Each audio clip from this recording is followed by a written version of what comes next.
मुरली की एक बात से शुरू करते हैं आज। संसार में बहुत बड़ी समस्या है, घर घर में। कौन सी? आप में से भी कईयों के घरों में होगी। बताओ, बोलो। और कुछ नहीं करते? नहीं, वो अलग चीज। घर घर में समस्या टकराव की, आपस में बनती नहीं। क्योंकि दो खेल इस समय सृष्टि पर चल रहे हैं। एक, कर्मों का प्रभाव, उससे कोई बच नहीं सकता, उसमें संपूर्ण न्याय है। कोई कहे बाबा को मैं तो सुना दिया और छूट गया। सुनाने से केवल हल्के होते हैं, छूटते नहीं हैं। एक खेल चल रहा कर्मों के हिसाब किताब लेने और देने का, और दूसरा खेल बहुत चल रहा उसी के कारण संस्कारों के टकराव का। घर घर में चल रहा है। जिस घर में नहीं चल रहा वो बहुत भाग्यवान। उसमें सभी पुण्य आत्माएं इकट्ठी हुई हैं। आगे मैं नहीं बोलूँगा उल्टी बात। जिनमें चल रहा है वो खुद सोच लें। तो क्या कहा बाबा ने इसका समाधान? अब बोलो, जो इसका उत्तर देगा वो बुद्धिमान।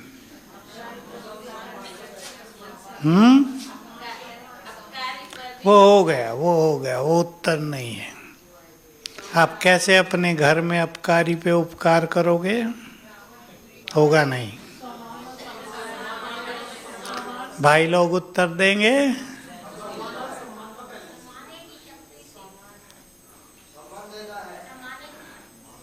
अब घरों में सम्मान देने की बात भी थोड़ी हल्की पड़ती है। बहू सास को सम्मान नहीं देती, इतने तक। बच्चे माँ को सम्मान नहीं देते। नहीं, उत्तर अभी नहीं है। आप सुनो उत्तर। सभी बुद्धिमान हो आप। उत्तर सुनो। दूसरों के ओरिजिनल संस्कारों के रूप में सबको देखो। क्योंकि वर्तमान जो हमें दिखाई देता है वो सबकी नीचे उतरी हुई स्थिति है। न जाने कौन क्या पाप कर्म करके आया है। मेरे पास तो आते हैं लोग रोज, मानसिक रूप से अति पीड़ित।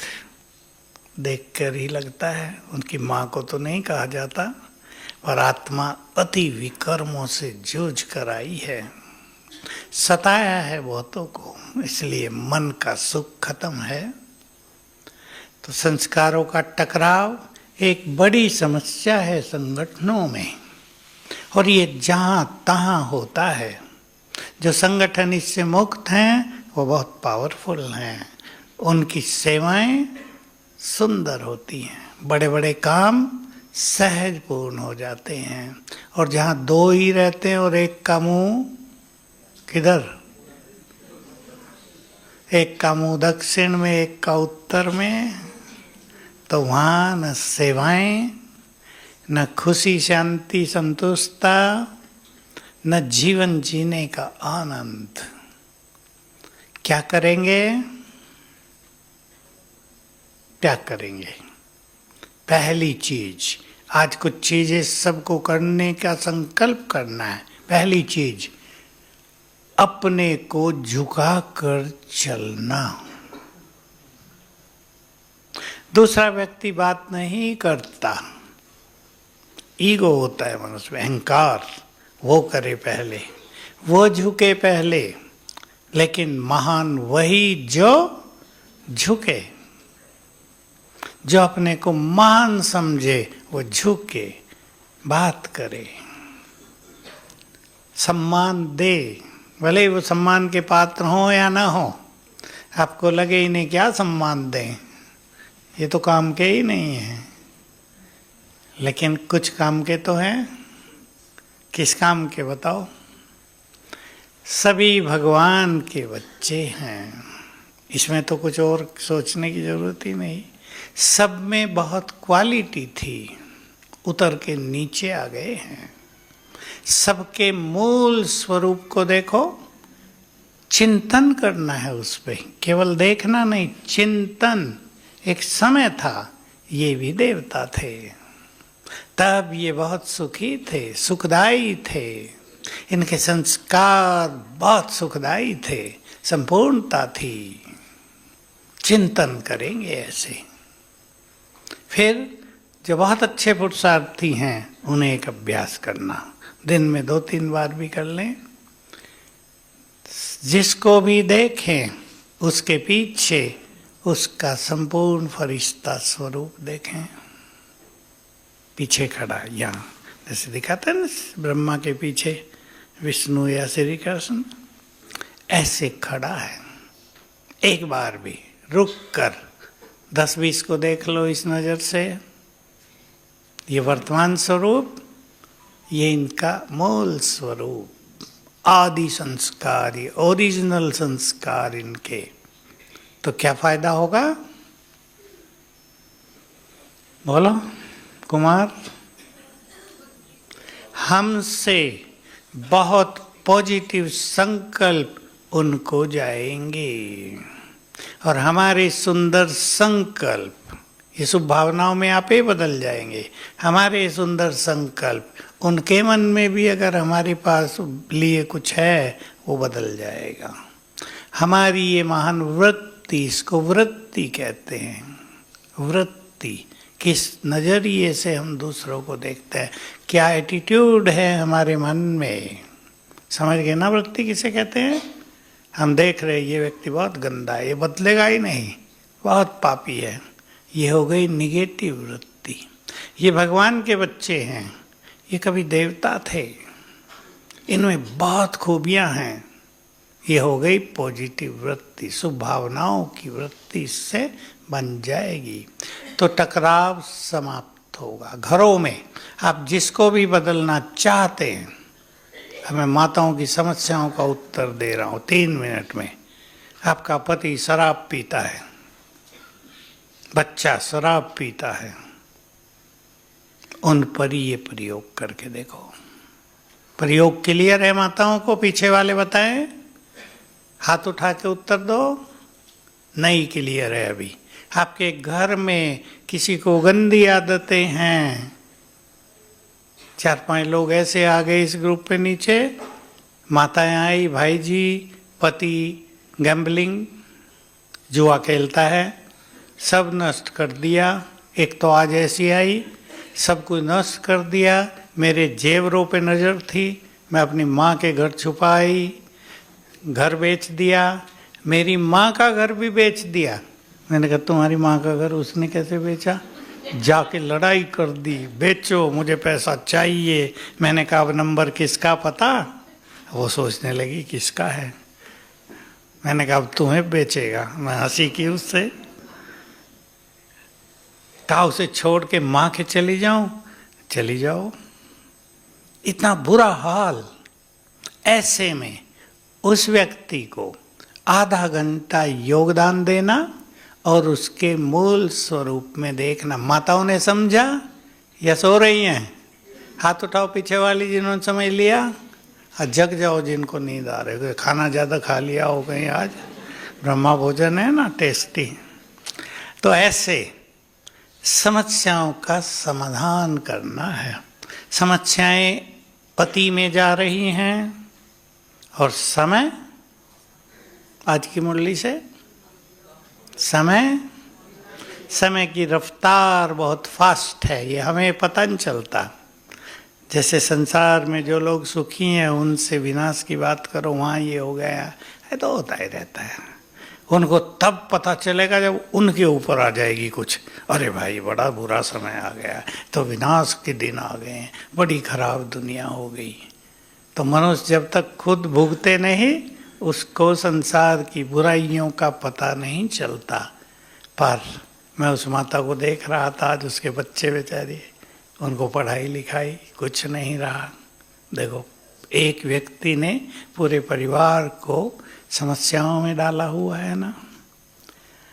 तो ऐसे में अपनी स्थिति को संभालना है।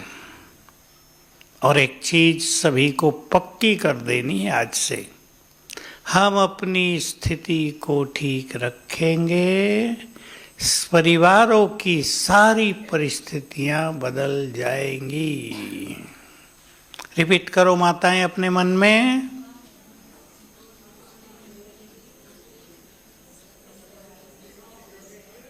क्योंकि क्या होता है, जब व्यक्ति ऐसी परेशानियों में उलझ जाता है उसको समझ में कुछ नहीं आता। हम जानते हैं इस बात को अच्छी तरह, इसलिए उन बहनों पर मुझे बहुत दया आती है। ये बेचारी कहाँ तो योग करेंगी, मुरली पढ़ते हैं, बस पढ़ रहे हैं और अंदर कुछ नहीं जा रहा है, ऐसा हो रहा है। क्योंकि परिवारों की बड़ी समस्या, जिसको जीवन दिया पति, वो जीवन नष्ट करने पे तुल गया है और बिल्कुल नहीं समझते। मैंने कहा बहुत बुरा है क्या तुम्हारा पति? कहा नहीं, गुणवान पूरा, पर आदत पड़ गई गैम्बलिंग की। तो देखो सारे गुण छुप गए ना, नष्ट हो गए, उनकी कोई वैल्यू ही नहीं रही। ऐसी 2 माताएं आई जो बोलती मेरा पति अति गुणवान है, हम तो धारण कर रहे जिन गुणों को, वो गुण उसमें पहले से ही हैं, पर बस एक ये बात ने सब कुछ नष्ट कर दिया है। तो माताएं ध्यान दें, समाधान आपके पास है। आ जाओ आगे, आ जाओ, पीछे वाले खड़े आगे आओ। समाधान आपके पास है। समझ गया कौन सा समाधान? बोलो कौन सा? अपनी स्थिति को अच्छा रखना। और याद करो बाबा का महावाक्य, स्वस्थिति अच्छी होगी तो परिस्थितियां बदल जाएंगी, और स्वस्थिति बनाने की विधि है श्रेष्ठ स्वमान। ये भगवान वाच है।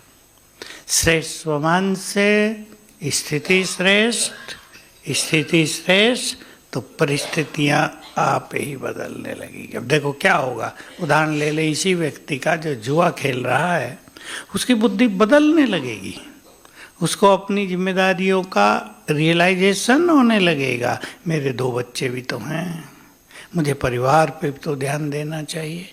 ये आपकी श्रेष्ठ स्थिति से दूसरों के विचारों में परिवर्तन आप ही आ जाएगा। यह है शुभ भावनाएं।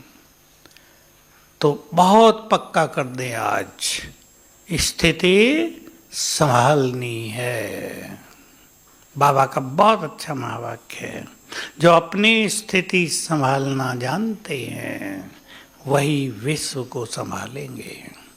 2 युग तक संभाला है विश्व, पिछले 2 युग इस देव देवियां बनकर संसार को संभाला है। 4 युग संभालेंगे, लेकिन ये सब काम उनके ही द्वारा होगा जो स्वराज्य अधिकारी बन जाएंगे। स्वराज्य अधिकारी का अर्थ तो समझते हैं ना, अपनी स्थिति को संभालने वाले, अपने राजा, अपने मन के राजा, बुद्धि के राजा।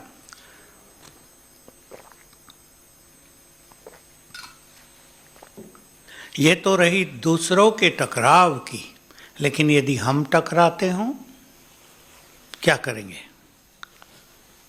बोलो, उत्तर पहले आपको देना। कुमार लोग, हम स्वयं टकराने लगे। पहली बात तो वही, बुद्धिमान वही है जो अपनी सूक्ष्म कमियों को भी जानते हों। जो नहीं जानते लोग टकराते रहते हैं और अपने को राइट समझते रहते हैं। आई एम राइट, मैं बिल्कुल राइट हूँ, गलती उसकी है। पर उसे पता नहीं कि तुम टकरा रहे हो, ये बहुत बड़ी गलती हो रही है, चाहे किसी की भी गलती हो। इससे सेवाओं पर बुरा असर हो रहा, परिवारों में अशांति हो रही, सबकी बद्दुआएं मिल रही हैं। मिलेंगी या नहीं? घरों में कभी कभी एक ही व्यक्ति सबको परेशान कर देता है। दूसरी बात पे ध्यान देंगे इसी के साथ, आज की मुरली से, जहां भी तुम हो वहां क्या हो? रौनक। बहुत अच्छा शब्द बोला बाबा ने, रौनक हो जाए। जिस सेंटर में हम रहते हों वहाँ रौनक, जिस घर में रहते हों वहाँ रौनक, जिस डिपार्टमेंट में काम करते हों वहाँ रौनक। रौनक माना बहुत खुशी और आनंद का माहौल, जहाँ सबको जीने का मन करे, जहाँ सब हल्के रहें, कदम भारी न हो जाएं। आजकल ये सबसे नहीं हो रहा है, हमें करना है। एक व्यक्ति भी परिवार में ऐसा है जो घर के वातावरण को भारी करता है, प्रेशर बनाए रखता है पूरे परिवार पर। हमें उसको समाप्त करना है। कैसे करेंगे? बोलो।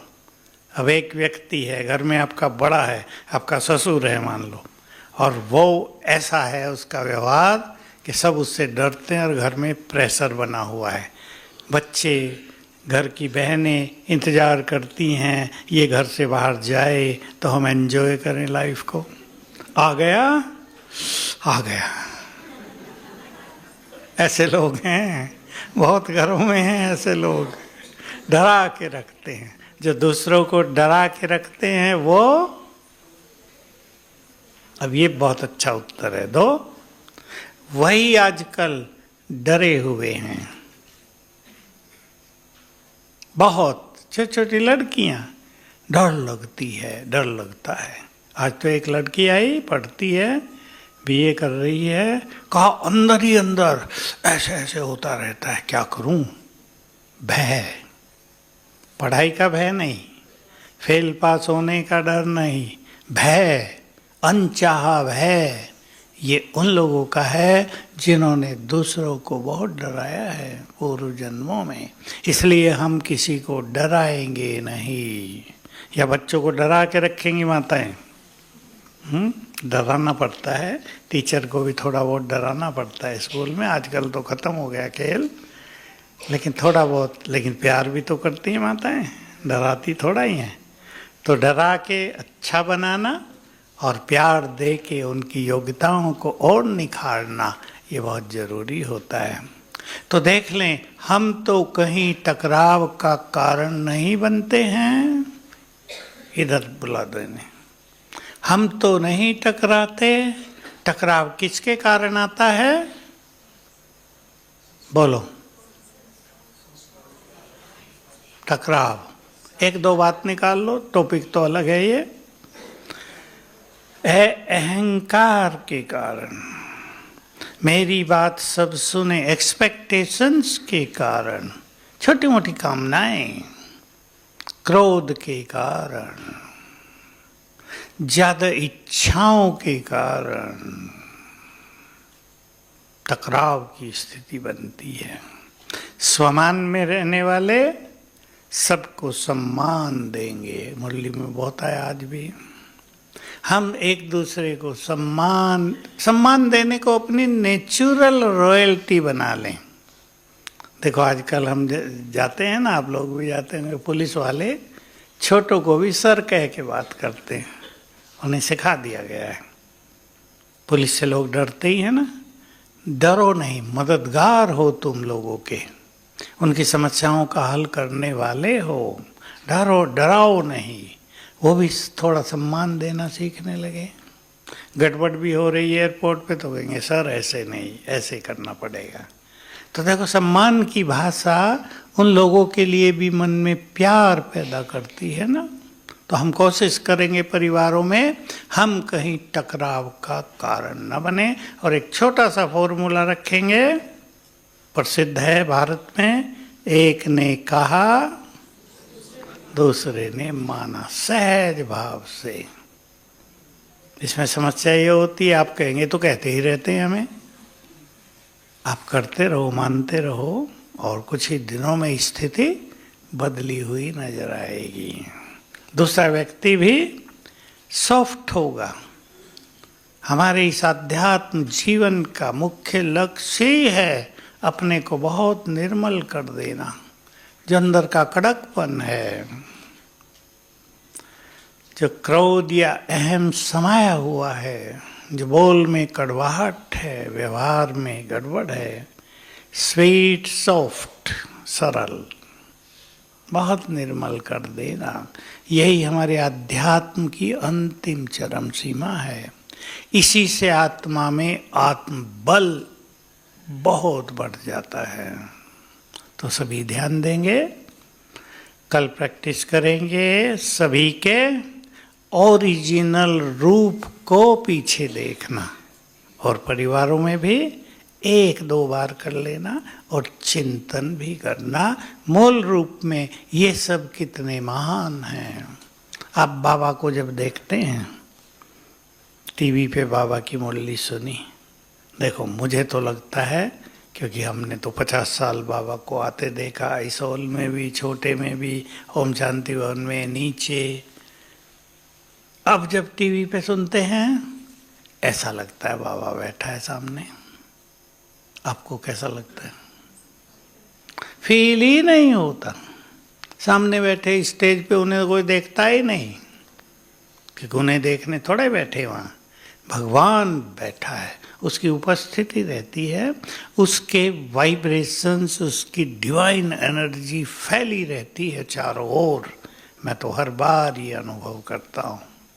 इसलिए मेरा लक्ष्य रहता है, और वही आप सबका हो, कि 2 घंटे पूरी तरह से बाबा की एनर्जी स्वयं में भरनी है, चाहे आप यहीं क्यों ना हो। पूरी तरह से अलौकिक एनर्जी स्वयं में भरनी है, और रोज मुरली के समय भी भरनी है। रोटी वाली माताओं को मुरली सुनने को मिलती है या तब काम होता है? मिलती है कभी कभी। मुरली सुनने जाओ, जो कुछ बाबा कह रहा हो उसे साथ साथ गुड फीलिंग में लाओ। बाबा की मुरली में आया बच्चे, तुम्हें अपार खुशी होनी चाहिए, भगवान पढ़ा रहे हैं, इस फीलिंग में आ जाओ कुछ क्षणों के लिए। ये फीलिंग बहुत बड़ी एनर्जी देगी, और ये एनर्जी जन्म जन्म हमारे साथ चलेगी। सकाश देने की बात बाबा ने कही है। कौन है हम सभी? पूर्वज और पूज्य। और स्थान कहाँ है? नीचे सबसे, जड़ों में भी और तने भी हम ही हैं। तना तो जैसे मकान का पिलर होता है, बीम डालते हैं ऊपर, देखो इन्हें बीम कहते हैं ये, और पिलर इधर इधर 5-7 लगे हुए, यहाँ मजबूत हो जाती है बिल्डिंग। हम कल्प वृक्ष के ही पिलर हैं, स्तंभ, जिन पे कल्प वृक्ष आधारित है। किसी पेड़ का टहना मोटा हो, जैसे पीपल के पेड़ का बहुत टहना मोटा, बड़ के पेड़ का, उसमें तो वो निकली रहती है, कितना मजबूत, कितना भी तूफान चले वो गिर नहीं सकता। हम जो तने हैं, जितने मजबूत हम होंगे उतना ही मजबूत कल्प वृक्ष रहेगा। अब कलयुग का अंत, दोनों चीजों पर विचार करो।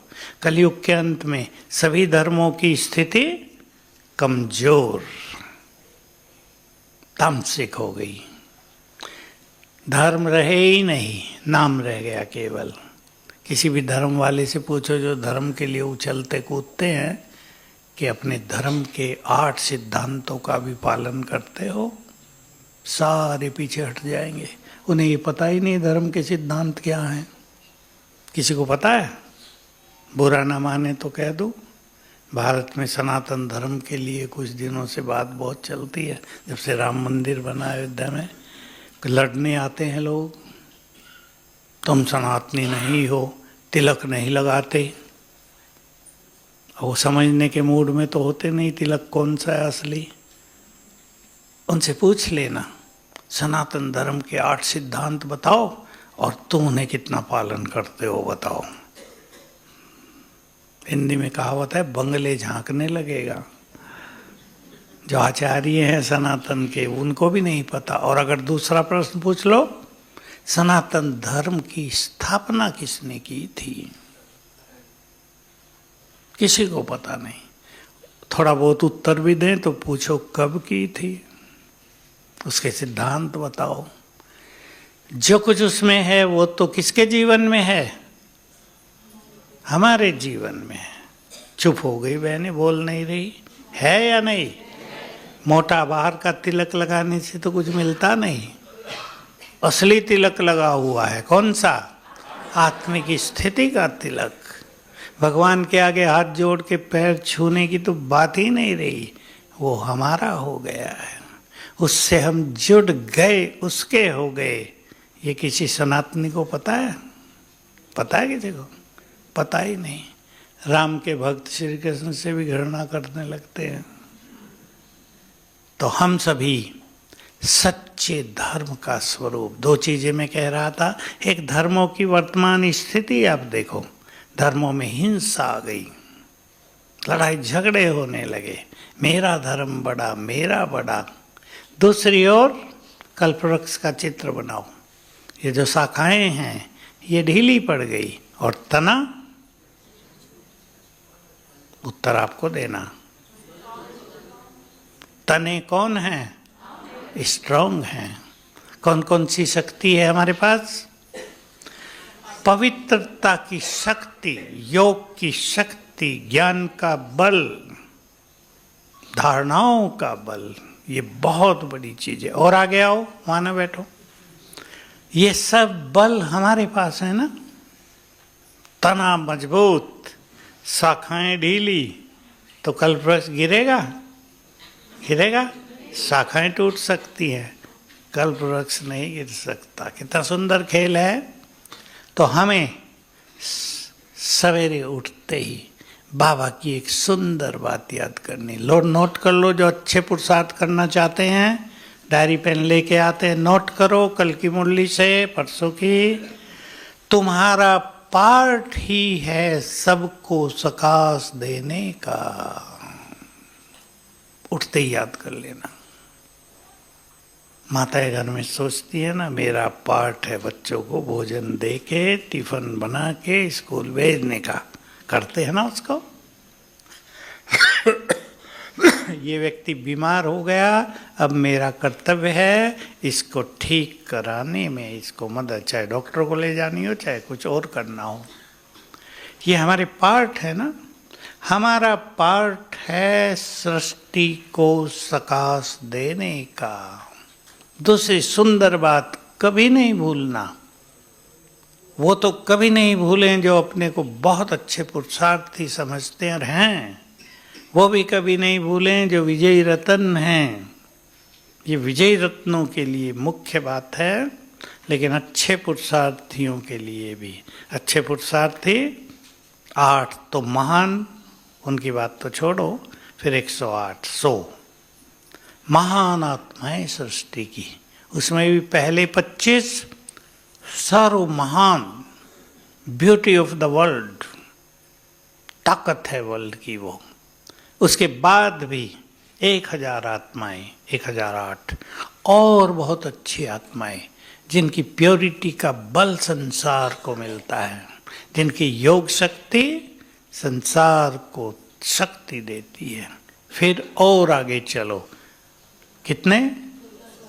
मैं 16,108 को नहीं कहता, क्योंकि 16,108 तो त्रेता के अंत तक के प्रिंस प्रिंसेस राजा रानी हैं, उनमें ढीले भी बहुत हैं, वो कोई श्रेष्ठ योगी नहीं होते।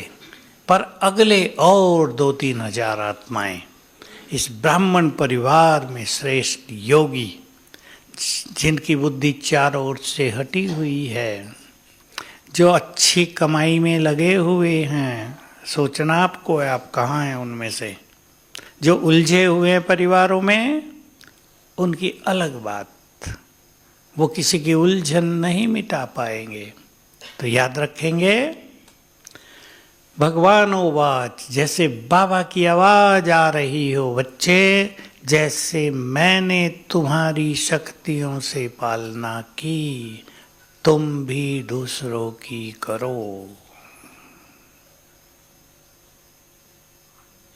ये 2 महावाक्य रौनक लाएंगे जीवन में, सवेरे के टाइम को एनर्जेटिक कर देंगे, बहुत आनंदकारी होगा समय। सवेरे के समय के लिए विशेष रूप से याद रखेंगे, केवल योग नहीं करना है, और क्या? योग से सकाश मिलेगी। और बोलो और क्या? जिसका जितना सुंदर चिंतन होगा उतनी अच्छी स्थिति सवेरे सवेरे रोज बनेगी। इसलिए पहले 5 मिनट आज से सबको करना है। मैं आत्मा हूं, इसका बहुत अच्छा चिंतन, क्योंकि हमें इस स्मृति को नेचुरल कर देना है। जैसे हम मनुष्य हैं, ये हमारी स्मृति नेचुरल हो गई ना, सोचना ही नहीं पड़ता, हम मनुष्य हैं। बाबा इसे देवान की स्थिति कहते हैं, मैं सरल शब्द कह रहा हूं, हम मनुष्य हैं। ऐसे ही मैं आत्मा हूं। अब चिंतन कैसे करेंगे?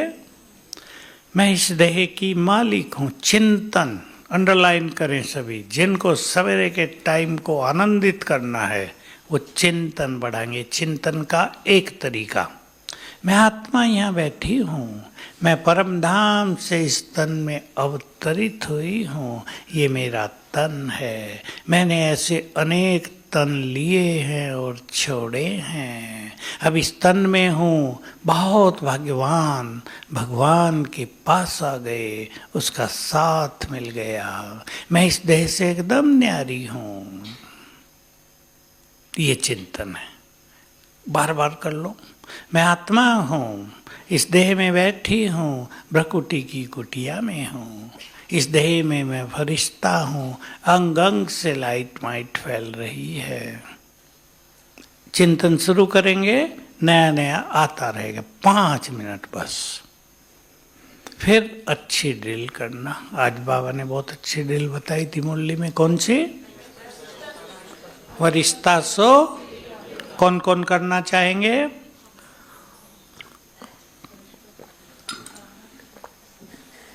आज से ही शुरू करेंगे। आज से अपने सामने एक साइड में फरिश्ता रूप खड़ा करो, दूसरी साइड में देव स्वरूप चित्र बना दो। सामने हैं दोनों, बस ऐसे ऐसे। इधर मैं आत्मा, इस तन में ब्राह्मण, इसे निकलकर चली। अब अपने को आत्मा देखेंगे, आत्मा जा रही है, लाइट माइट फैलाती हुई फरिश्ते के तन में बैठ गई।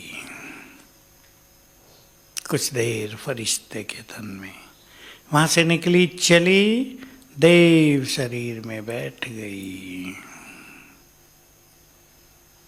फिर वापिस आई ब्राह्मण शरीर में। पहला राउंड। अब दूसरा। फिर मैं आत्मा यहां से निकली, मैं पवित्र आत्मा हूं। पवित्रता की किरणें फैलाते हुए प्रवेश कर लिया फरिश्ते रूप में। अब मैं पवित्रता का फरिश्ता हूँ, इस धरा पर पावन साम्राज्य स्थापित करने के लिए आया हूँ। फिर वहां से चली देव स्वरूप में। इस देह को छोड़ने के बाद मैं ऐसा देवता देवी बन जाऊंगी, प्रकृति की मालिक होंगी, अथाह धन संपदा होगी, स्वर्ग पर राज करेंगे। फिर वहां से चले यहाँ। 3 4 5 राउंड ले लो चिंतन के साथ। चिंतन बढ़ता जाएगा। मैं फरिश्ता हूँ, धरा से ऊपर, संसार के बंधनों से मुक्त, संसार को देने वाला, संदेश वाहक, निर्भय, बहुत पावरफुल फरिश्ता हूँ। फिर देव स्वरूप, कंचन काया है, लंबी आयु है, दिव्यता फैली है, स्वर्ग का सीन सामने ले आओ। ऐसे चिंतन के साथ ये ड्रिल करेंगे, योग बहुत अच्छा लगेगा। कई लोग ये सोच लेते हैं ये योग थोड़ा ही है। क्या विचार है आपका? ये योग का पावरफुल आधार है।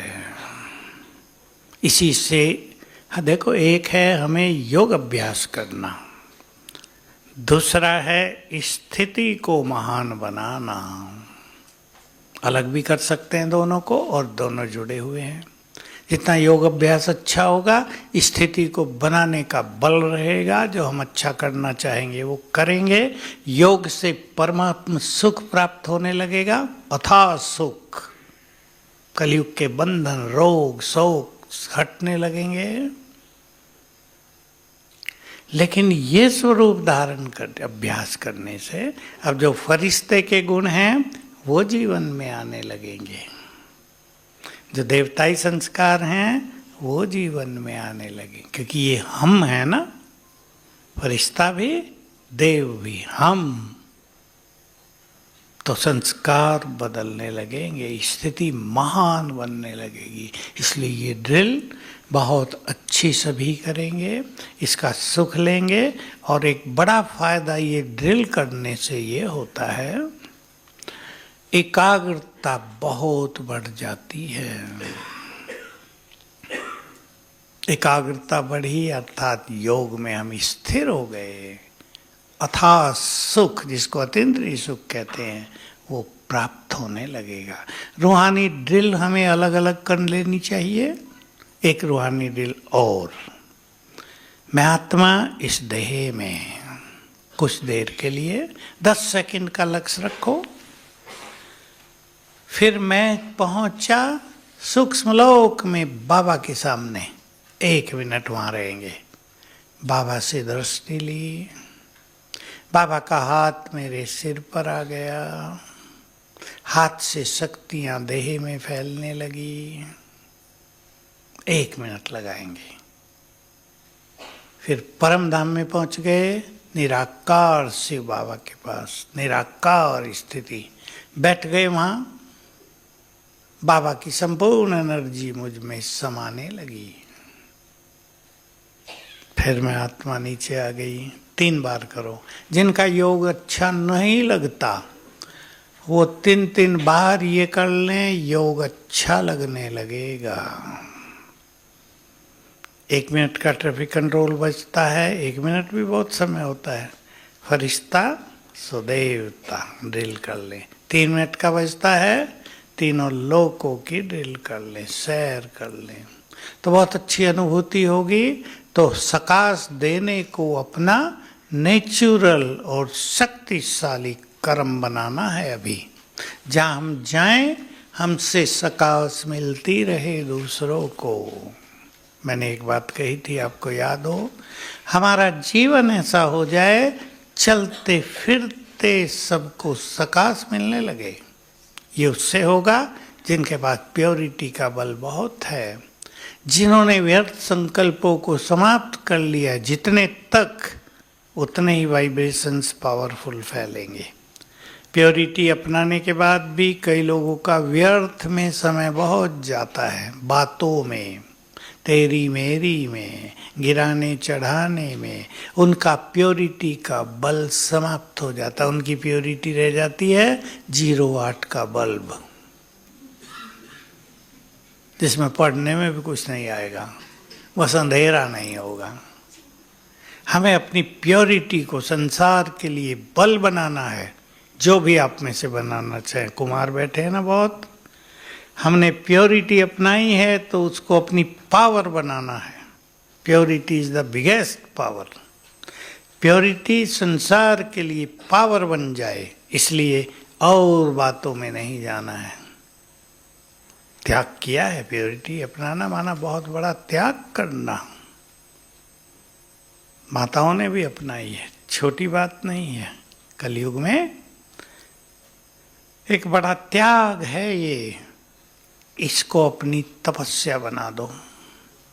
जितना त्याग उतनी ही तपस्या होती है। तो हमारा जीवन ही संसार के लिए सकाश हो जाएगा। नेचुरल रूप से हमसे लाइट माइट फैलती रहेगी, जिसमें जितनी प्योरिटी होती है, जितनी स्मृतियाँ श्रेष्ठ होती हैं, उनकी तरंगे चारों ओर ऑटोमेटिकली फैलने लगती हैं। आप सबके चारों ओर बहुत पावरफुल आभा मंडल है। ओरा कहते हैं इंग्लिश में। बहुत पावरफुल आभा मंडल है आप सबके चारों ओर। जानते हैं ना आभा मंडल? शक्तियों का घेरा अपने को इस आभा मंडल के बीच में देखा करें, रोज एक बार कर लें। मेरे चारों ओर पावरफुल ऑरा है, इस आभा मंडल में मैं सुरक्षित हूं। कलयुग के वाइब्रेशंस तो इसको काट ही नहीं सकते, पर हमारा ये ऑरा सकाश का निमित्त बनता है। और ऐसा समय आएगा जिनका ये ऑरा बहुत पावरफुल होगा। बहनें ध्यान से सुने, गंदे लोग आपके पास आएंगे और आपके ऑरा में प्रवेश करते ही सरेंडर कर देंगे। जिस वृत्ति से आए अब हाथ जोड़ के चरण छुएंगे। हमारे चारों ओर पावरफुल हो रहा है, हम इसको बढ़ाते चलें तो सवेरे से ही सकाश देना प्रारंभ करेंगे। और बाबा की भी ये बात भूलेंगे नहीं, सकाश देने में लग जाओ, जीवन के सभी विघ्न आपे ही नष्ट हो जाएंगे। घरों में जिनके भी विघ्न हैं 15 मिनट का नियम बना दो, संसार को वाइब्रेशंस देने हैं, आपके विघ्न सब समाप्त हो जाएंगे। तो संसार की प्यासी आत्माएं हम सब की ओर देख रही हैं या नहीं? बाबा ने भी कहा। और बहुत लोग देखो मंदिरों में भटक रहे हैं, हे देवी ये कर दो, ये कर दो, रक्षा करो, भय बहुत है, परिवारों में समस्याएं बहुतों के हैं। एक दो केस आजकल ऐसे चल रहे हैं, लड़कियों ने अपने पति को जो मार दिया, किसी से और से प्यार हो गया और अपने को मरवाया, मारा, और कैसी दुर्गति की उसकी। मेरठ का तो एक बड़ा कांड आ रहा है आजकल, कितने टुकड़े कर दिए उसके, ड्रम में डाल दिया, ऊपर सीमेंट की बोरी डाली, उस पर पानी डाला ताकि जम जाए, और देखो करनी भाग्य। पुलिस आई, ढूंढ पड़ गई, कहाँ 15 दिन से उसके परिवार वाले ढूंढ रहे। पुलिस आई, छोटी बच्ची, कहा पापा ड्रम में है, पापा ड्रम में, पापा ड्रम में। वो समझे नहीं, आखिर किसी का ध्यान गया ये कुछ कह रही है, तब वो काटा, देखा दुर्गति। ऐसी लड़कियां हैं, किसी के प्यार में फंस के, अभी फांसी होगी ना दोनों को अरेस्ट कर लिया गया है। फांसी के अलावा कुछ नहीं, क्योंकि सब कबूल कर लिया उन्होंने, रिकॉर्ड कर लिए पुलिस ने उनके। तो सबको सकाश देनी है और महान कार्य करने हैं। ओम शांति।